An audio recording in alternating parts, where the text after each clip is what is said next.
Ito ang Hollywood level na drama na walang nakakita ng darating. At ito ay nagpapadala ng mga shockwave sa mundo ng entertainment sa isang hakbang na nagpasindak sa mga tagahanga at nagpasiklab ng apoy ng espekulasyon ang minamahal nating aktres na si Julia Clarete na misteryosong nawala mula sa limelight taon na ang nakalipas ay bumalik sa spotlight sa pamamagitan ng isang paghahayag na maaring muling isulat ang kasaysayan.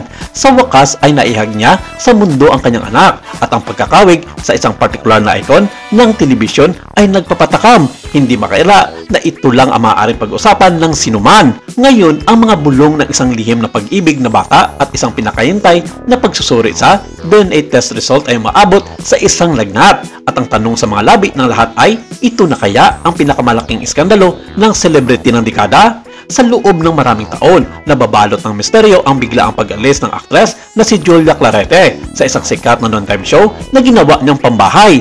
Umiikot ang mga alingaw-ngaw, mga bulong ng isang lihim ng pag-iibigan sa kanyang co-host, ang maalamat na si Bossing Vic Soto at isang pagbubuntis na inilihim.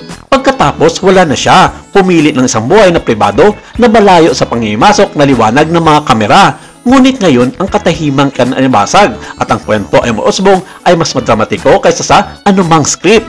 Kung makailan ay nag-post sa social media si Julia Clarete upang ibahagi ang mga kauna-unahang larawan ng kanyang anak, isang kagalakan na pinanatiling pribado niya sa loob ng maraming taon. Sabi niya, pinapanatili kong pribado ang bahaging ito ng aking buhay sa mahabang panahon, ngunit ngayon gusto kong ipagdiwang ang liwanag ng aking buhay, anak ko. Ang maaaring hindi niya inaasahan ay ang pasabog na reaksyon na kasunod nito. Sa sandaling naging live ang mga larawan, sumabog ang internet. Ang dahilan, ang kanyang anak ay nagtataglay ng isang nakakagulat. Halos magkaparehong pagkakawig sa walang iba kundi si Vic Soto mismo.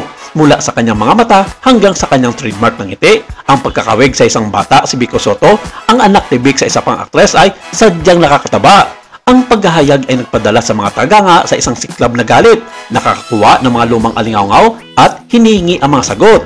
Kitang-kita ang chemistry ni Julia at Vic noon sa kanilang show, isang spark na pinaniniwalaan ng marami na higit pa sa mga kamera. Ngayon, sa larawan ng batang ito, sa harap nila, ang mga matandang bulong na iyon ay naging nagundong. Hindi maikakaila, komento ng isang fan, kamukha niya si Bossing. Dagdag pa ng isa, ito ang dahilan kung bakit siya umalis sa palabas. Makatwiran ng lahat sa ngayon.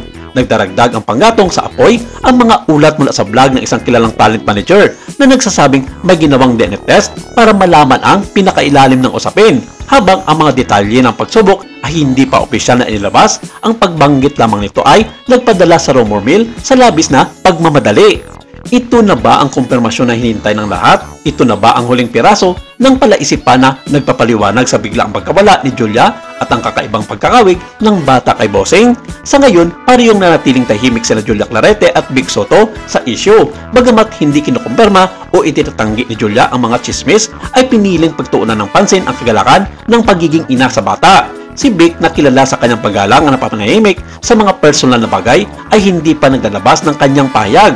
Ngunit ang korte ng opinyon ng publiko ay nakarating na sa isang hatol. Kumbinsido ang mga tagahanga at naghihintay sila ng opisyal na salita na magpapatunay sa kanilang mga hinala o gawing pinakamalaking paanokong sa kasaysayan ng entertainment ang kwentong ito. Ang mundo ay nanonood at isang bagay ang sigurado, ito ay isang kwento na malayong matapos.